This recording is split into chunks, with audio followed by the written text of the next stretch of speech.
All right, welcome everybody to another episode of the Big Doug and Carmi Show, your one-stop shop for all things Commanders. From RedZone in the lab, it's Deuce today on a Misery Monday. Deuce, what's up, buddy? Yeah, man. What's good? It's misery. Yeah, What's well, good? A little bit. it was Oh, definitely a mixed know the bag. deal. 37-20 Commanders. Run through some of the Jaden Daniels, 17 for 24, 184 yards in the air. Another 16 carries for 88 yards on the ground, 5.5. Two touchdowns. Robinson, 12 rushes for 40 yards. Eckler, 2 for 10. And then, fellas, to lead the receiving room in catches were no receivers. Austin Eckler with 4, Brian Robinson with 3, Zach Ertz with 3, McCaffrey with 3. To me, that was one of the biggest surprises yesterday was their inability to get the receivers going, Deuce. Is it a separation problem, a play calling problem, or are we just overreacting to the fact that no wide receiver on the team had more than 2 catches? Um, Initial reactions, right? I think when we watch the game live, we watching with emotions.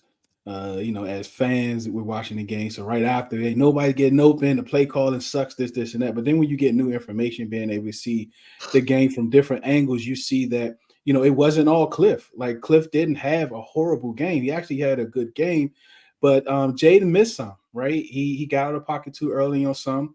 And sometimes he didn't keep his eyes downfield when he was climbing the pocket and kind of moving out the pocket, which he's a rookie, right? And I think that I want to be clear. I think Jalen was back. I mean, I'm quite sure. I don't know when they left, but at some point when they got on the plane, somewhere he had some type of tablet early this morning, looking at the game field and what he did wrong and how he can get better. I definitely think he's going to get better. So I think there was a combination of things, Doug, but I don't think it's all on the wide receiver. When I say wide receivers, I'm talking about Terry McLaurin for the most part. I mean, even Luke, those that have access to some early tape. Even Luke was open on a few plays.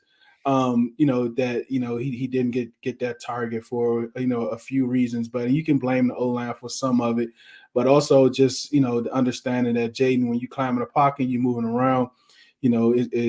Keep your eyes down the field.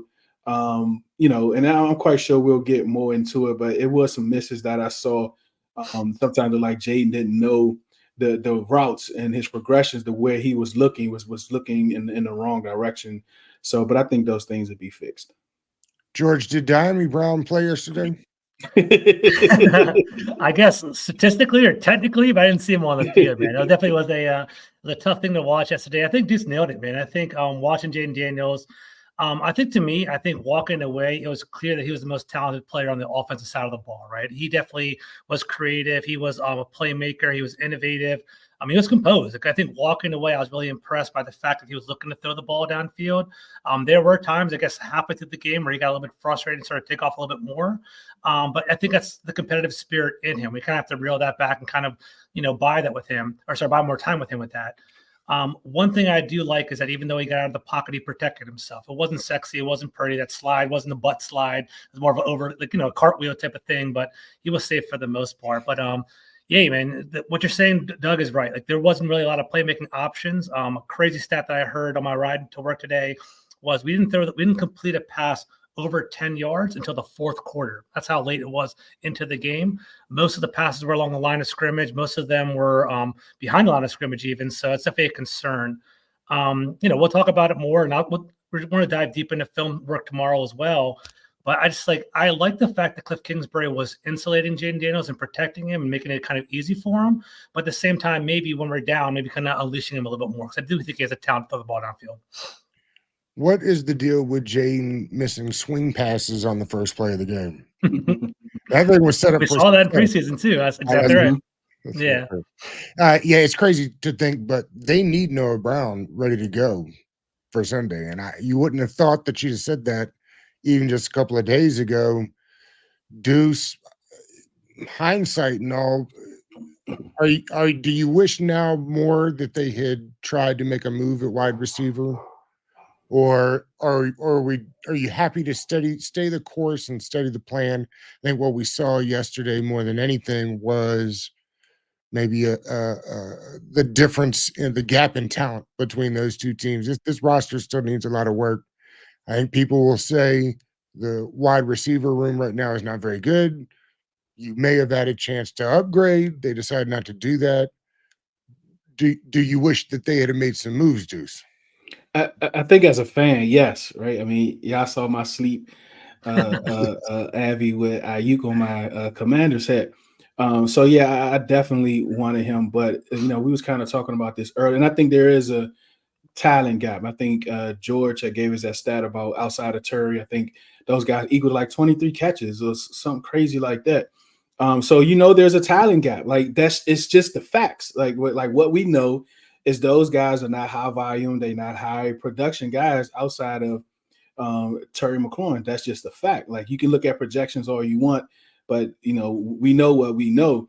But I think when it comes to Peters, I think we're probably going to get into this. So, and answer your question as a fan, yes, but understanding that the team at Adam Peters has a certain direction that they want to stick to, whether we agree to it or not. You have to applaud them for not just doing it just because it was the popular opinion.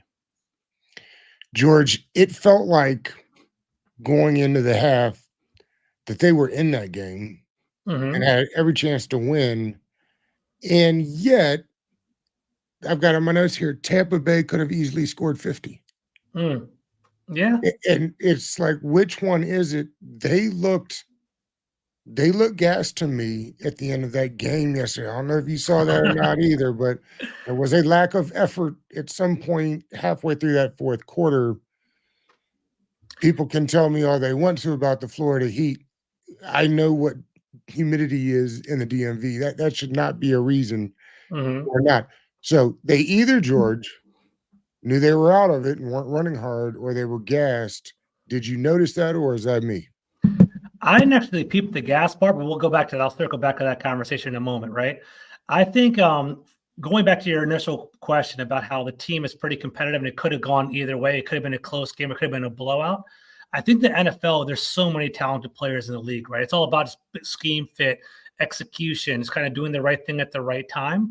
I think Washington, from what I saw, we're all pretty knowledgeable. I know you are, Deuce. I know you are, Doug. We watch these games, and you can kind of sense the flow of the game. And it just seemed like on offense, they were just struggling to even move the ball down the field at all. It just seemed kind of a tougher way. It was like Jaden Daniels was the one that had to move the ball. If he didn't do it, it wasn't going to be moved at all. So I was definitely a concern there.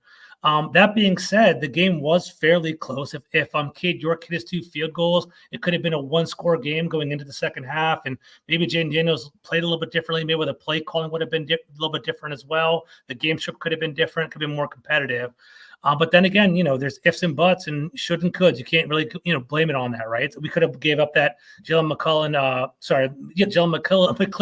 He gave a big touchdown earlier in the game. He could have gave that up as well. So that's one thing to put in our back burners. In regard to the being burnt out and aghast, I'll look for that when I'm watching the game again.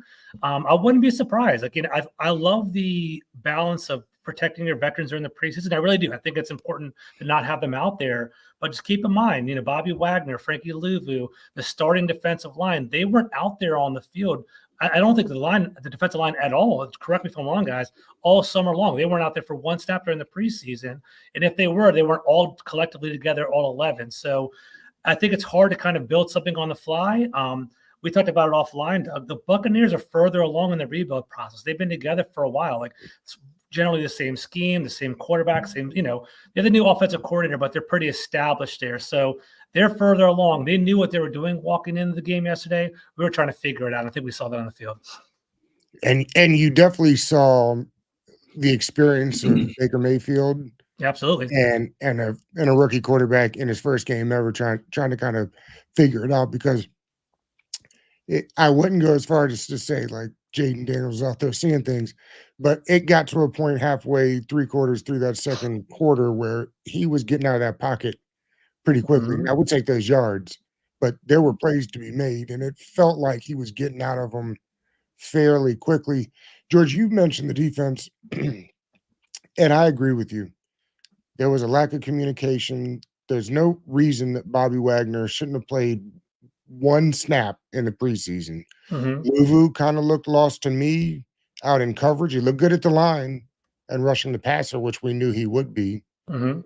Chin to me was okay, although I didn't hear his name very much. Maybe as a safety, that's an okay thing. Like I and frankly, Mikey Sanders had a welcome to the NFL game against one of the better slot receivers in the league. I don't know. The defense to me was not nearly what I thought they'd be. I know it's new, but Deuce, Bobby Wagner kind of looked slow to me. I don't know what you're supposed to do with Forbes. I mean, he's unplayable. I thought St. Juice had a fairly good game. It won't look like it on the stat line, but I thought he played well. What it, what is it about the defense, Deuce? It's game one, but they didn't look like they were on the same page to me. First, I just want to say, AJ, Eddie Levert don't wear his tees like I do, right? So to put that out there. I love it. So I'm going to differ a little bit when it comes to preseason, right? Especially for, All Pro Bobby Wagner. Luvu's been in the league 7 years. Fowler's been around the block. Furrow's been around the block. Like these guys has been tackling their whole careers, right? They should understand how to tackle. Like I'm not giving them that excuse that they didn't play in the preseason. It's just the first game. These guys are vets. You expect to be vets, and you expect to do the small things at a high elite level.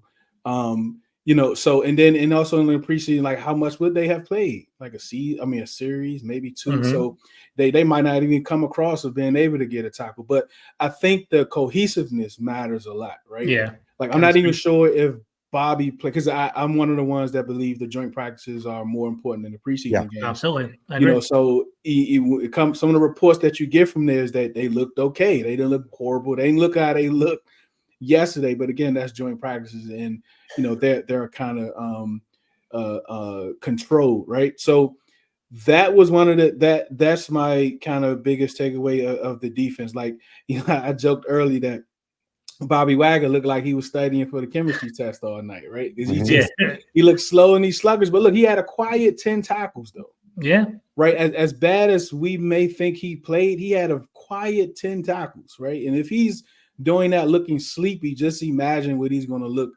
if he's energized, right? He was the second best linebacker in the league last year compared, when you're thinking about all pros. So I think the cohesiveness matters. I think this is their first game they've all played together, and it showed. I think Luvu needs to control himself a little more. But one thing I will tell you though, there is some speed on this defense. Now, them breaking down and making the actual tackles is a whole nother thing, which I think can be corrected. If they can correct that, I think this defense is going to be okay. Deuce, let me throw a question at you if you don't mind. So obviously the secondary looked kind of, off yesterday, right? They're giving up some big plays. All of us kind of like, rolling our eyes with that. I'm curious though, right? Like going against the Buccaneers, Mike Evans, Chris Godwin, McClellan, awesome slot wide receiver, rookie wide receiver from Washington. How much is it the talent that they were going against? Like, is it Mike Evans is going to get his, right? Like, do you think it was Mike Evans getting his yesterday, or do you think there's a code red concern with the secondary? What are your thoughts on that? Yeah, it's two things. It's probably one of the best wide receiver rooms in the league, right? You have a bona fide all pro that looked like he's still in his prime by just his route running. I ain't talking about Eddie Douglas, just his route running itself. It looked like he still can be in prime, could be again 1,000 yards this year. You have Godwin, which is probably one of the most productive receivers in the last 5 years as far as catches, slot and outside, right? So you have the rookies in there. You talk about Malik from Washington. I watched a lot of him because y'all know how I feel about Master P Penix, but that's a whole different conversation. So but the thing that I was surprised about, Joe, is the communication part. Yeah. Right? There were some plays that the guys got beat, one-on-one, whatever. We get that. It's like you say, they're going to get theirs. Doug, you mentioned Sanders sure got his welcome to the NFL moment. but it's the communication things. Like the Washington tackle touchdown, the drop and the touchdown looked like it was just miscommunication. Mm-hmm. Like there was no conversation. I think St. Juice had mentioned that when they talked to him about they wasn't communicating, but he said next week they're going to communicate no matter how small it is, they're going to be doing it. But Joe Witt, this is on you, man. Like, Yeah. I shouldn't have to hear that from St. Juice that y'all wasn't communicating, because I thought this was all about communicating. And Absolutely. that is where the code red is, George, on them. Not look, we know they're not the best, but communication can help. You know, communication can help. Like, play as a team, and you can't play as a team if you're not out there communicating, because you don't know what each other is doing. So yesterday it's a cold red if they can't communicate. They were saying that all summer too, by the way. They're like, you know what, we're going to simplify the back end. The secondaries, you know, it's more easier to understand now. They should be able to communicate, but we didn't necessarily see it, you know, yesterday. So see what happens. I will apologize for butchering this, but when Forbes goes out, it's Igbinogi in. I'm surprised we heard all camp kind of Michael Davis. Did he play yesterday? I mean, I'm serious. What happened? He played 14 snaps. I think he played either 12 or 14 snaps. A lot of people say he's going to be the savior. Like I told them, like, he's not a QB1 either. Yeah. Right. He has experience, but don't mean you're good just because you have experience. And we understand who was on the other side of him last year. So he's going to get the majority of those targets in San Diego, whatever, Los Angeles. Mm-hmm. Yeah. But, you know, they just told you who they think he is, right? He only got 14 snaps. Yeah. And I just call him Igbo, right? I think Igbo, and like George knows, like I've been kind of, he's kind of been like my sneaky guy through even through training camp is Igbo. Yeah. So he made a couple plays. He also got beat. And he played I think almost 30 snaps, 28, I think. Okay. They used him a bunch yesterday. Yeah. So George, would you be going out for one of these corners that are still out there? Xavier Howard or one of these guys, Patrick Peterson, I think that is out there, JC Jackson? I kicked the tires. I mean, those are all big names. I just don't know how much juice they have left in the tank, right? They probably should have looked at them earlier in the year. Like, they probably, you know, I think that's the one thing I'm concerned about, Doug. We talked about it offline, and Deuce talked about it in our chat as well. It's a passing league, and right now the deficit on our team is we don't have a good wide receiver room. We don't have a good cornerback room. So what are we doing right now, right? And I think we knew that going into the season, right? So, like, that's why I'm disappointed with what happened yesterday, but I'm also not necessarily surprised, right? Like, I don't think we really have any world beaters besides Terry on the wide receiver group. And then our cornerbacks, you know, I think Sanderson's probably our best corner, but he's our rookie cornerback in his first ever game. So maybe if someone's going to come up and maybe step up, they can try it out, but who are they going to replace, right? Like, I think Deuce brought up a good point. Michael Davis, like, you know, he's a base level starter in the NFL. He's not going to come in. He's not going to dominate. He's not going to shut anything down. He might, you know, be good for a couple games in a pinch, but I don't see him as a long-term solution. And these other guys that are sitting there on the waiver wires, they might be kind of interesting, but at the same time, they're sitting out there for a purpose, right? If they're really that good and that dominant, they might be on a team already. Like JC Jackson, I'm kind of interested. He's a Maryland guy. Wouldn't mind bringing him around DC, but at the same time, you know, he's kind of, you know, he's got some big contracts. No one's picking him up anymore. So, you know, it is what it is right now, but hopefully it's communication. You know, I think the one thing I'll say, and I'll throw it back to you guys, communication is huge. From what I understand, I can't wait for tomorrow when we do our film breakdown. But that one touchdown to McClellan with he threw it over Mike Sanders, still going, you know, that fade slot play. From what I understand, that was a cover 3 zone, and basically Mike Sanders was supposed to drop back in his zone, and Chin was supposed to offer like over the top help just in case, right?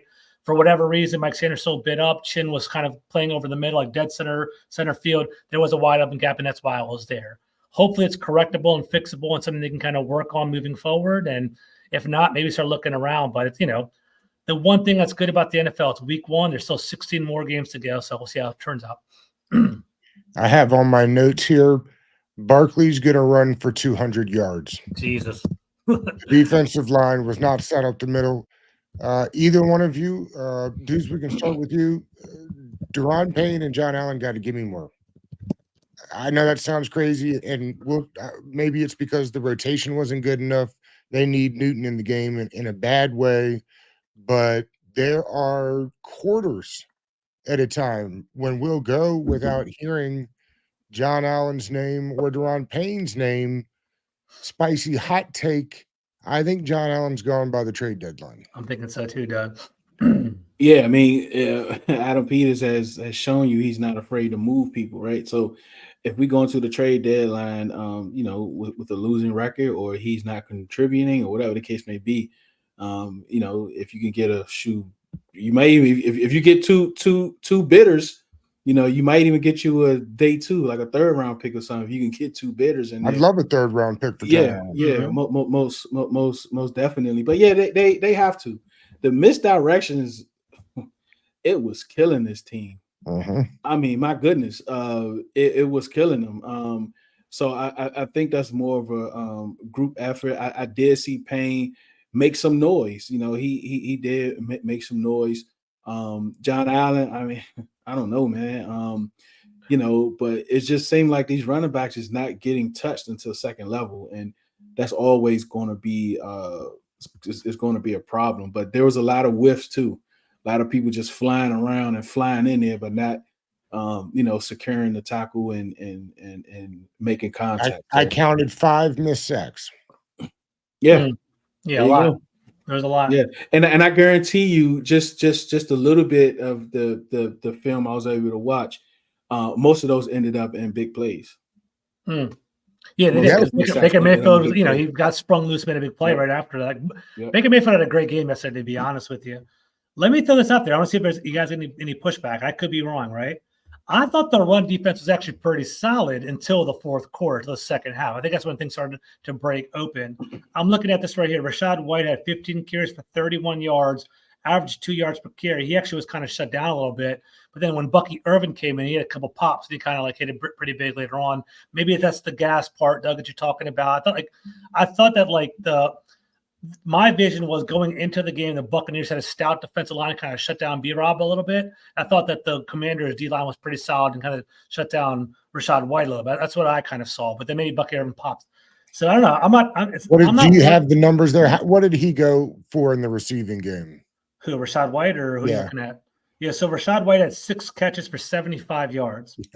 Yeah, so he kind of blew up in the catches. So, I mean, Baker Mayfield was spraying it, man. 8 throws for 83 yards to Chris Godwin, 6 for 75 for Rachaad White, 5 for 61 for 2 touchdowns for Mike Evans. And you know what's funny? I actually had a prop bet on Mike Evans. Actually, it's awful to say, but I had some prop money on Mike Evans. He actually was being benched in the second half. I think they're giving him veteran rest because the game was kind of already in hand. He wasn't really a heavy factor in the second half. I noticed that. Yeah. I asked you guys to come up with your good, bad, and ugly list. On my good list, I have Austin Eckler. I thought he looked quick yesterday. I mean, the numbers won't show anything humongous, but I think people were concerned that he was getting older and maybe just had lost a step. To me, it looked like he was pretty close to before he had that high ankle sprain, man, just shuts you down. That's what I think was more of what happened to him last year. I liked Eckler, and really the backs in general, I thought looked really good yesterday. You could kind of see what they wanted to do. Deuce, who was on your good list? Of course, Jaden Daniels, right? I mean, even though he missed some throws, but I don't think he forced a lot either. And I think he kind of mentioned that after the game during the press conference. But he was very poised, right? Even after sacks and certain mistakes, he gets up all right, I'm good. So that's very encouraging, right? There were multiple times that he did climb the pocket, he did look downfield, nothing was there. He took what was given to him. Look, man, people complain about him not pushing the ball downfield, right? But if he would have pushed the ball downfield and he had 2 interceptions, then people would say, well, why? Just take what they're giving you. Just take what they we can't have it both ways. But again, fandom has no intelligence. Fandom has no intelligence, man. But that was my good Jaden Daniels. George, who did you have on yours? Yeah, it's so funny. I want to diversify and switch it up a little bit, but there wasn't a lot of good to choose from yesterday, guys, to be honest with you. So I'm going to go Jaden Daniels. I like what you said. I thought Eckler had a little juice and a little hop in his step, better than I imagined. I was kind of worried about Eckler coming in. I thought he had a little juice, but going along with what Deuce said, Jaden Daniels, man, I thought he was the most talented player on the offensive side of the ball. 17 to 24 for 184 yards. Granted, I'll be critical. I think a lot of it was in the second half, like fourth quarter, and there's like the up-tempo drives. But he avoided a lot of sacks. He only got sacked twice last game. He was looking to throw the ball. Like I think that's one thing that people are going to be happy with when they look at like the outside national perspective, like the NFC East perspective is, he just runs the ball. That's who he is. That's not. I don't think that's who he wants to be. I think he was doing that out of desperation yesterday, out of like trying to will the game yesterday. But he was looking to throw the ball. There was pressure in his face, dirt at his feet. He scrambled and he picked up some yards from running around. He was only sacked twice yesterday. This is coming off an offensive line that basically gave up 61 sacks last year. So I thought he was pretty creative with that. And then I think he was a competitor, man. Like, he was tough. He had that mindset. There's a couple of times his helmet got knocked off, and I was like, oh, damn, here we go. Like, is it this RG3? I was kind of worried, was kind of whatever. He gets right up. He kind of kind of like laughing, kind of pointing forward, like, talking trash to the defensive back. Like, that was a good hit kind of thing. Like, I like that. I think Jaden Daniels, I think we got one. Yeah. I just want to make sure that, like, we take care of him. I think I want Cliff Kingsbury to still create plays that makes it go to a skill set and not put all the pressure for him to carry the game, because that's not fair for a rookie. Honorable mention for the good list was Jamin Davis, who I thought looked really good in his first real reps outside at end. It's obvious that's where he should have been all along. If he can take this year to put together some counter moves and get his repertoire together, I can see him. You could see the athleticism yesterday from Jamin Davis. So I liked what he had. Deuce, start us off on your bad list. Yeah, and speaking of Jamin Davis, I wonder, because I think that from the time that he did play, he looked okay. You know what I mean? But he didn't play a lot. I think he played less than 15 snaps. So I wonder if the coach is just going to make. And then we always talk about, like, right, we have better coaching now, right? I think them firing York is a big step to having us to have faith in them being better coaches. But I wonder how they're going to look at these guys that just doesn't. It just doesn't look like they're going to be good football players. Are they going to make moves, or are they going to say, well, I can do this, I can make this player better? So I guess we'll see what type of coaches they definitely are going to be within the next few weeks. I like that, Deuce. I'm just trying to jump on that point. I think you're right. I think people want us to be buyers at the trade deadline. I'm saying it, me and I talked about it for a little while now, Doug. I think I'm fully confident we're going to be sellers at the deadline. I think Jamin Davis is someone that might be intriguing. Jonathan Allen, maybe other people like that. Maybe, I don't want to say, maybe even Terry McLaurin. They might re-sign him. I think he's a core guy. But I think they're going to reflect on this roster and be like, hey, it's the full tear down. We're going to basically get rid of people that, might not be in our long-term future and try to maximize as much draft picks as we can. So I don't know what Jamin Davis could net, maybe a 5th, 6th, or 7th round, but if he's only giving you 15 snaps, you might as well get a draft pick and build on that for next year, so we'll see. Well, and where the deep defensive tackles need help as far as the rotation goes, it's not surprising that Davis had 15 snaps, because on the edge group, you're looking at, Fowler, Clellan Ferrell, Armstrong, and Jamin Davis. The rotation there definitely much better than what they have up the middle. We didn't hear from Armstrong at all yesterday, huh? Yeah, I forgot. Not really. Yeah. When you brought his name up, but I forgot about him. Yeah. Not really. Yeah. But like that's what I mean, though, Doug. Like, if he's showing you that he can produce in the minimal time you putting him out there, are you going to tell one of these vet dudes, hey, look, I need to give you some of your snaps to Jamin Davis? Yeah, and Armstrong was their big purchase, right? Yeah. I mean, that's who they really spent their money on this offseason, because a lot of the big names that you hear about on the team are all here on one-year contracts. I mean, that's the thing also to remember. Like, we talked about it last week, George, there was 65% roster turnover this year. There could very well be another 40, 45, 50% turnover again next year. We have a lot of one-year deals on our team, for sure. For real. There are. George, who was on your bad list? So my bad list was, I didn't pick a person. I picked a concept. I picked the third down defense, man, 9 for 13. Yeah. We basically gave them 9 for 13 third down conversions. They didn't punt the ball to the fourth quarter. That's how bad our defense was getting the Buccaneers off the field. We only had 1 sack for 9 yards. We talked about all the pressure we generated. Like, that's one thing. I guess glass half full. There was some pressure. We were getting in there and kind of causing some chaos back there. But Baker Mayfield made some moves, and he basically, he capitalized off of that. So the fact that the Buccaneers just controlled the tempo, controlled the ball, moved down the field, constantly just getting all first downs. That's awful. And it's flip side, third down conversions. We were 2 for 8 for the game. So we were bad at it. They were good at it. That's the story of the game, to be honest with you, right there. It is. That's a great point, George. And those, they rely on that pressure for the back end coverage. I mean, the two go together. So most of those that he escaped out of on those 5 missed sacks and however many other pressures there were generally led to big plays on this thing, which is frustrating. My bad is the linebacker play. We talked a little bit about, and maybe Bobby just needs, some game reps to get up to speed. To me, I've been all off season talking about Bobby's about 2 years older than London was when he got here, and London still had a very productive career as a Redskin. I was thinking maybe Wagner's that. I'm not saying that he can't be, but he looked a little slow to me. Luvu, to me, looked a little lost in space. We'll see what the tape says on that. But the linebacker play to me, and if one of those guys goes down, for goodness sakes, I don't know who the depth is behind them. So praying that they don't. And of course, we can go through the ugly. I'm guessing I know what it is, but Deuce, since you're our guest, we'll start with you. What is on your ugly list? Like we mentioned it earlier, the secondary, the communication part, that's really ugly. That's pretty much like they have to communicate better, right? They have to communicate better, and communicating is coaching, right? So if you're out there communicating, the coach has to communicate that.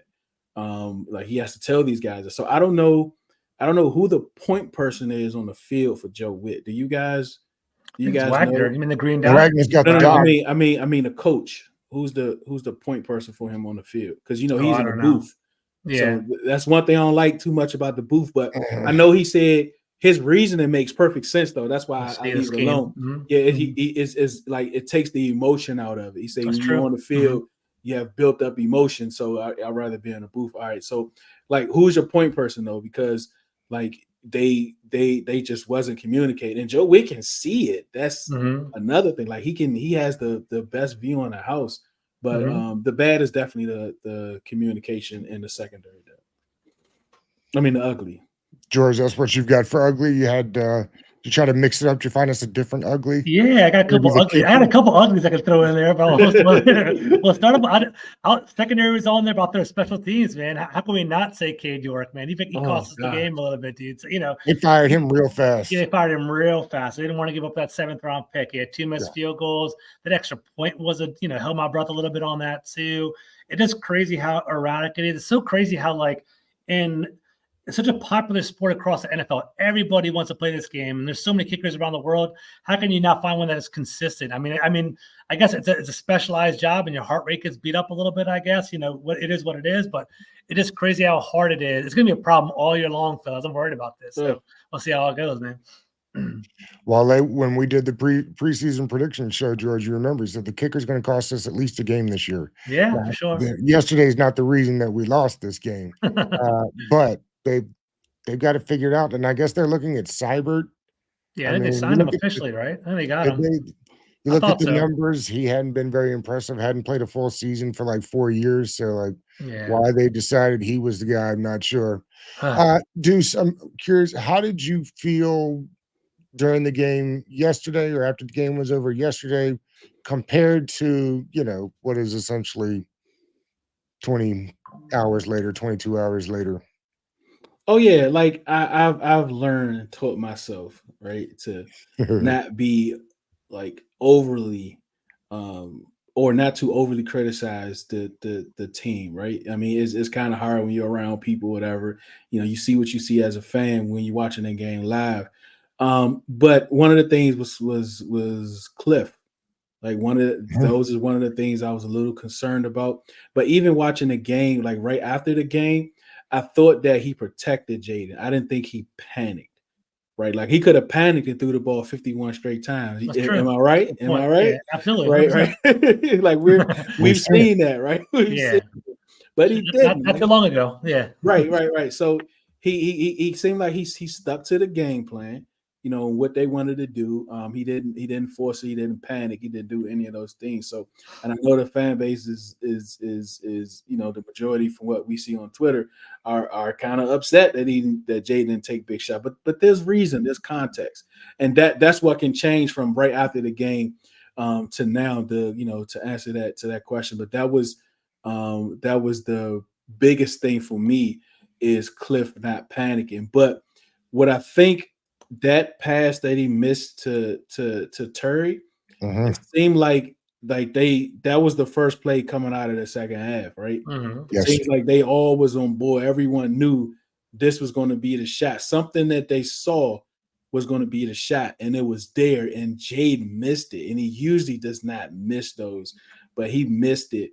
And we got also another thing. Man, I don't even know if I should say this, man, but let it fly, bro. the guy that was checking Terry is a converted safety that was Mm-hmm. more experienced in the slot. Mm-hmm. They have they were down like the quarterbacks third or out fourth yesterday. corner. That's right. Yeah. Like It's tough. we gotta, man. I saw Cup out there, and that's another thing on Cliff, man. Like I saw Cup last night moving all over the field. I mean, and getting and Stafford just throwing whatever he is. I mean, and another thing, like, and I know Jaden is young. I know Jaden is young for sure, but you know, you don't need all-star wide receivers. You know what I mean? Just Like keep we see moving. that. Yeah, I mean, the talent of the quarterback can make a horrible wide receiver catch one pass a game. You know what I'm saying? If you get my point. Yeah. This was the problem, George. Yeah. This is what we heard all from the media nationally that we talked to in the offseason. That was their worry about Cliff Kingsbury. Has he adjusted? There was no motion yesterday. And we've talked about that a bunch too, George. Like in a league, that was your thing. You're in a definitely interested league in that. where 80, there were teams that ran motion 80% of the plays yesterday. Mm-hmm. And I don't know that we ran any. I liked the tempo that they used, but there's got to be, again, Terry told us in the offseason they were moving them all over the formation. It sounded good.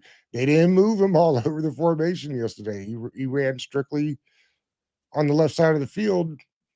Now, again, there were plays to be made, and I think that the offense wasn't, to your point, Deuce, when I took a second look at it this morning, it wasn't quite as bad as I thought it was going to be when I rewatched it. But there were definitely people that had concerns about Cliff Kingsbury, and I'm not sure he did anything yesterday to put those concerns to bed. I agree.